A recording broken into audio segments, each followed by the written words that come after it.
I'm here from the perspective of Johnny's mom, and that is really important for me to say to you because I am not your mom, and I am not here to attempt to tell you what to do. I couldn't do that anyway, or lecture you, or preach at you, or judge you. If you knew my heart, I would never, ever judge you, but to share with you what happened. So that you just have the knowledge and have this as a tool in your toolkit as you are going through high school here. Johnny went to his first high school party. He was then in 9th grade, where there was marijuana at the party. And he came home and he told us, Mom and Dad, I just need you to know that there was marijuana at the party and all the boys wanted to try to get high. And they handed it to me and said, hit this. And I didn't know what to do. And I didn't know what to say. I said, no, I'm good. And they pressured me, and I just need you to know that I did, and I'm sorry. And John and I were really surprised by this, because had you known our son, he was a real rule follower up to that point. So I said to him, Johnny, thank you for being honest, and I have to tell you, son, that I'm really surprised by your choice, because this is just not like you. You know the rules of the family. No drinking, no smoking, no drugs, no marijuana. And I have to tell you, son, I said to him, don't ever do that again, because that will destroy that brilliant mind of yours. And we decided to drop it. We thought, okay, we're not going to lecture him. Maybe this is a one-time thing. Maybe this will just be the end of it. And of course, it was just the start of 5 years of addiction, of trying to help Johnny in a state where nobody thought that it was addictive. Insurance wouldn't pay. There was no treatment because, of course, marijuana is not addictive. We spent over $200,000, 3 mental hospital stays, countless programs, doctors, treatments, trying to figure out a way to help our son. When he told me that he had used marijuana, the first thing I said to myself was, whatever. I mean, come on, it's just weed. Like, what's the big deal? I used it. Obviously, it didn't hurt me. And you guys, I was really, really wrong. I was wrong. I was uneducated, and I was really ignorant about what had happened to marijuana since I was a girl, the plant and the industry. So I'm going to put a picture up of myself. It's a little embarrassing. I'm 17 in this picture. You have to remember in the 80s, we did big hair, okay? Just to kind of, okay, so this is me. This was cool back then, I promise, big hair. So here I am. I'm 17 years old. I have a buddy, Jim. Jim was growing weed illegally in his basement. It wasn't legal back then. This was literally Jim's basement weed, okay? And there were 8 of us in our squad. I remember Jim having the papers, rolling it up. We had 1 joint. We shared it around between 8 of us. And I remember kind of giggling a little bit. And I personally didn't like the way that it made me feel. So I didn't use it again after high school.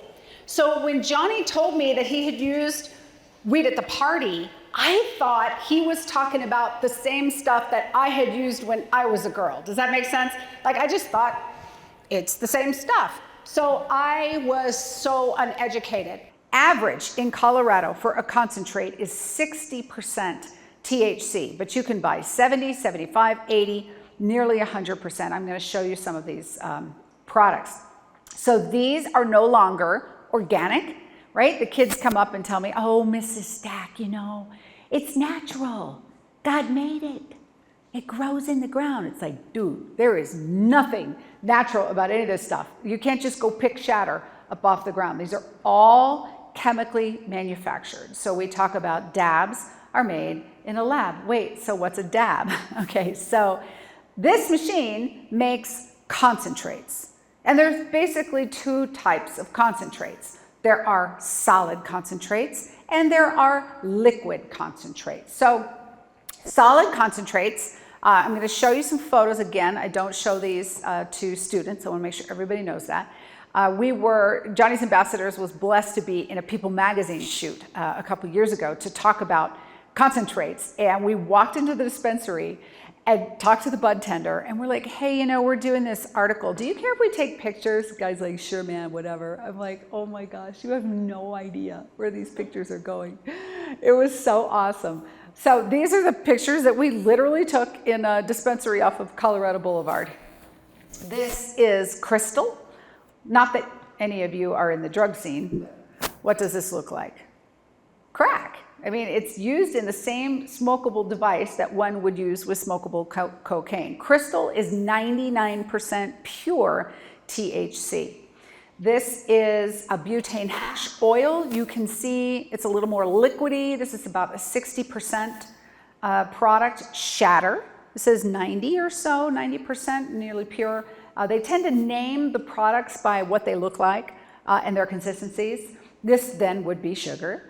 This is an ambrosia, like a marshmallow substance. This is resin, batter, B-A-D-D-E-R, and this is diesel wax. So you can see from these pictures that these are not plants. These are now chemicals. All of these are called dabs. Why? The word dab was used kind of as a slang in the marijuana industry, simply meaning you only need a tiny bit. Teens are not always really good at looking at the package, at reading the label. They take things from people and use them without understanding what it actually is. If you see the words THC anywhere on the package or see a symbol with a leaf, that means it is psychoactive. It doesn't matter what plant it came from, it doesn't matter how it was synthesized, and it doesn't matter what product you're using. If it says THC, it does have the same outcomes as what we're going to be describing as marijuana today. Delta 8 THC, Delta 9 THC, THCO, THCA, HHG, THC, there are all these new products that are coming out. Just know that it does have effects if it says THC on it. Notice here these Rob Hots have 1,000 milligrams of THC in this box. Check this. There are 20 gummies in the box, and each one is 50 milligrams. So that means every gummy, if you picture a Haribo gummy bear, they're about that size, has 5 servings of THC edible. So you're supposed to just eat like the ear off. You're supposed to just eat a piece of it. So do you think the kids are like reading the serving size and looking? I mean, no, they just pop the whole thing in their mouth. They just had 5 servings of an edible, and what happens to them? Nothing, because they ate it. So it takes 30 to 60 minutes before they ever start feeling the effects, because now it has to be converted to THCA and other isolates in their digestive process. And then they go, well, I guess it didn't work. So they eat another one and another one and another one. And this is how overdoses happen. And teens don't think you can overdose on THC. And yet every time we visit a school, I talk with the counselors who will tell me a story about a child who ate 5, 6, 10 of these, and they're literally holding the child in their arms, waiting for the ambulance, thinking they are going to die. Vomiting, in and out of consciousness, high breathing rates, sometimes comatose, sometimes this weird paralysis, thrashing about. I've heard of hallucinations, I've heard of violent episodes, I've heard of paranoia. And so you can absolutely overdose. Now, just because it's not going to make you stop breathing, right? This is not an opioid. We don't have a receptor for THC in our brainstem. We're going to talk about that. Does not mean you can't overdose on it. These things are incredibly dangerous. The main reason that we want to talk to you about THC has to do with why, at your age versus my age, THC specifically is really bad for you. And it has to do with the way it interacts with your brain versus the way it interacts with my brain. See, my brain is already formed. We have discovered that THC is different than alcohol, than opioids, than nicotine on your brain. It interacts with a very specific receptor as your brain is growing. My brain is already formed. Doesn't mean I'm saying it's guaranteed to be harmless for me, but it's much, much worse for you to do it now than if you waited until you were 30. So I want to explain why that is. And so we have to do a little science. Didn't know you were going to have to do science today, so you're going to have to bear with me. So you may have seen a chart like this showing what's happening in your brain right now, literally as you sit here. So you would not come into the world if your brain were formed. We have big fat heads as humans. You would literally not get out of the birth canal. So the brain grows from the back of your skull to the top, the bottom of your skull to the front, wraps around, and the very last place to form is right behind your eyeballs. Called the prefrontal cortex, your adult brain. Yours is not online. Your brain has stopped right at about the amygdala, which is the emotional processing center, and you're growing all kinds of synapses in there currently. So when your brain is forming, and this shows the age, by the way, of 5 to 20, but actually we know there's new research out of London. It came out in 2019. Young men, your brains will continue to form until 28 to 30. Oh yeah. When you look at the brain, you see everywhere that there is one of these pink dots. That is a CB1 receptor where THC can trick the brain and go in and bind. And it alters the function of what that brain part is supposed to do. Right? When it hits the hippocampus, we know that when young people use THC, by the time they are young adults, they will have lost between 6 to 8 IQ points. Average IQ is 100. You lose 6 to 8 of those. If you are an A student, that is a C. Right? I'm not going to read this chart to you, but we know that it changes the development of the brain. It damages the way the brain is supposed to form. How do we know that? MRI studies. And these are new studies that have been out just in the past few years. You have to read new science based on these new products, not this old, right, ditchweed stuff from 100 years ago, the new high potency products and what havoc that's causing. What I call the dirty dozen, the top 12 things that can happen to you, doesn't mean they will, but they can at your age if you use THC. Number one, you become dependent upon using marijuana. This is what is known as addiction because you have replaced anandamide with THC. Guess what happens when you use THC too much and now you can't stop? You get what's called cannabis withdrawal syndrome. What does that look like? Nauseous, headache, can't sleep, irritable, and anxious. And how long will you feel that way? 4 weeks. Why? Well, alcohol is water soluble. Did you know after you drink alcohol in a lab test, 48 hours later, you can't even tell there was alcohol in your system? That's because it's water soluble. What is THC? Fat soluble. What are your brains made out of? Fat. THC is a lipid. It is lipophilic, which means it sticks in that brain and slowly leaches out into your blood and is excreted by your body in a process of 4 weeks. You will feel like crap. That is how long it takes to get THC out of your body. When Johnny had started to use at 14, as I mentioned, he was really good at hiding it after that because, of course, he got hooked on it very quickly. He loved THC. He told us he loved marijuana and that he would use it for the rest of his life. And indeed, he mostly did. He did try to stay sober a few months at a time, and he would briefly recover, but then he would go right back to using it because it was so addictive. The strange thing is, at 16, when he was driving, he was still getting straight A's. And this is the funny thing about the brain, because his friends would be like, well, look at that Johnny Stack. I mean, he's using THC all day, every day. He hits that vape. He moved to a dab pen. He started using wax. That was his drug of choice. And it's not hurting him.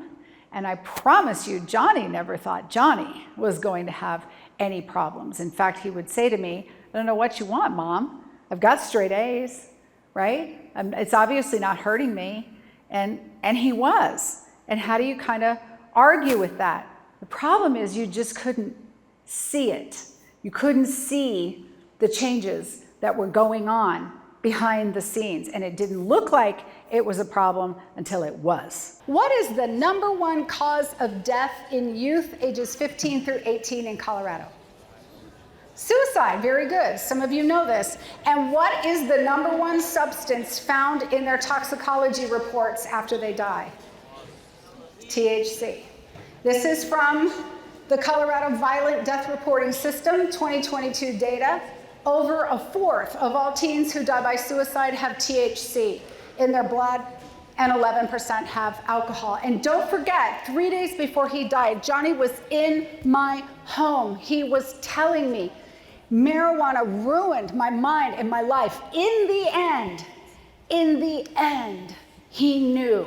And I think if he were here, because he told me, I think he wanted me to tell you, because he knows me, and he knew that when he said that to me, I was gonna come and repeat it to you. They know at the Colorado Department of Public Health and Environment that these concentrates cause psychosis. They know it. How do they know it? Because it's the top half of the flyer that they are required by law legally as a dispensary to put into the bag. Warning, use of marijuana concentrate may lead to psychotic symptoms and or psychotic disorder. They warn people who buy this stuff that this can happen to them. Mental health symptoms and problems, cannabis hyperemesis syndrome, that's the vomiting I was telling you about, cannabis use disorder and dependence, physical and psychological dependence. And it's not just the US, Denmark, Canada, UK. This is a study that came out in Denmark. They never used to have legal marijuana either. Small socialized country, 7 million people, socialized medicine, so they're able to pull all of their medical records. So prior to the introduction of marijuana in Denmark, 1995, they had a 2% incidence of schizophrenia in their population. After the introduction of marijuana, they pulled all their records. In 2010, now they had an 8% incidence of schizophrenia. They said, here's the study, 6.9 million people, 5 decades of data studied. If you are a young man, ages 21 to 30, and you have schizophrenia, 30% of them would not have had it had they not used THC. This is what started to happen to Johnny. In some young people, not common, not all, but in some, they start to get paranoid. They start to get suspicious. This is what is called psychosis, meaning it's delusional, it's not true. But we would go to dinner and we'd be at the restaurant and have a younger brother, Johnny had a younger brother, 16 months younger, and our daughter and my husband, the 5 of us would be at dinner. And Johnny would be like, everybody's looking at me. Like, no, they're not, honey. Nobody's looking at you. Everybody's talking about me, Mom. He was so paranoid. He went to Target and he bought 5 burner phones. I'm like, dude, what's with the phones? And he was putting sticky notes over the webcams. And he said, people can watch you through your iPhone. And I'm like, who? He said, anybody, the FBI. But he literally thought people were tracking him. This was delusional. This is not true. He had to go to a mental hospital because of these delusional thoughts. Long term, this is what is called schizophrenia, and some people can convert to a longer term mental illness. Johnny even had to take a genomine test, which is a genetic test. He did not test positive for any of the clusters for schizophrenia. So this is what is called cannabis-induced psychosis. There is no current scientific evidence that cannabis is in any way beneficial for the treatment of any psychiatric disorder. In contrast, current evidence supports, at minimum, a strong association of cannabis use with the onset of psychiatric conditions. Adolescents are particularly vulnerable to harm given the effects of cannabis on neurological development, end quote. And sadly, marijuana use is now associated with increased suicidality. What is the #1 cause of death in our youth in Colorado, ages 15 through 18? Suicide. And what is the #1 substance that they find in their toxicology reports? THC. Not alcohol, not opioids, not prescriptions, nothing. It's THC. He said here, UNC, that's after he had just lost his second scholarship, was secretly a military base. He said here, the whole world knows about me. Oh my gosh, I mean, that would be kind of scary. Here's the thing, he really thought that. He really did. If you thought the whole world knows about you, you'd be very afraid, and he was. He went to the mental hospital, and this was the doctor's diagnosis: THC abuse severe. They never tested positive for anything except THC in Johnny's system. And remember what I said when he told me he used it? It was just weed. That is what just weed was doing to Johnny's brain. And I felt very vindicated. Just a few years ago, a landmark study came out. 6.9 million people, 5 decades of data. This is in Denmark. And they discovered 30% of young men with schizophrenia, ages 21 to 30, would not have had it had they not used THC when they were young. And only 4% of young women, because their brains are at a different stage of development when it is very common for kids to want to experiment. Johnny died right before Thanksgiving of 2019. So obviously the holidays were a blur and they were horrible. And then you remember what happened in early 2020, right?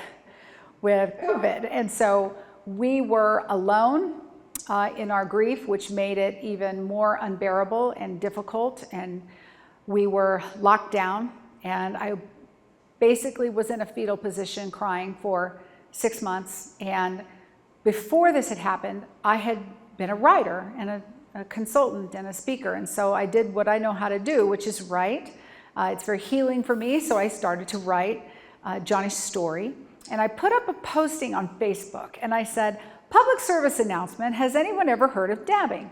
And I put a couple links. And it got 21,000 shares in the first few days. Like, it went viral, so much so that Facebook took it down because they said I was harvesting names or something. I mean, there was some made up excuse. But it told John and I, wow, we are not the only ones who have no idea about any of this stuff. And we decided during COVID, if no one else is going to talk about this, who will, right? And that this is our responsibility. We feel it is a responsibility, that it is our mission to educate parents and teens and communities about the potential harms of THC, and we formed Johnny's Ambassadors.